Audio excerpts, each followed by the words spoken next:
Je voulais pas faire une revue juste sur la famille, avec tous les avantages et les inconvénients du terme ou du champ auquel il renvoie. Et parce que, bon, on sait bien, les frontières même de la famille, etc., sont un petit peu floues, etc. Mais aussi, j'étais sensible à la dynamique des rapports, par exemple, entre parents-enfants. Je me disais, la question des jeunes est aussi importante dans la famille que la question même de la famille, c'est parti. Et puis aussi, j'étais très sensible, j'avais travaillé là-dessus, puis ma collègue Claudine Donfic aussi, avec qui j'étais souvent en contact, travaillait beaucoup là-dessus, toute la question des rapports entre les générations.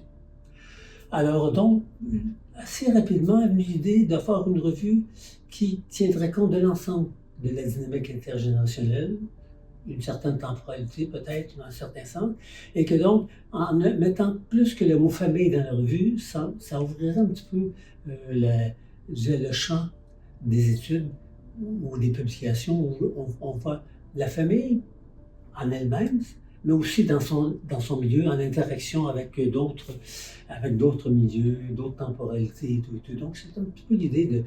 Donc là, c'était pas recherche familiale, pour moi, ça n'avait pas de sens de marquer juste ça.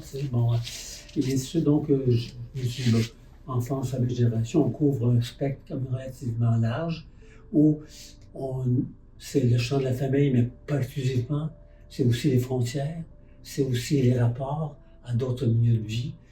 Donc, c'est un petit peu ça, c'est un petit peu tout ce que je dis, mais c'était un petit peu dans cette optique-là.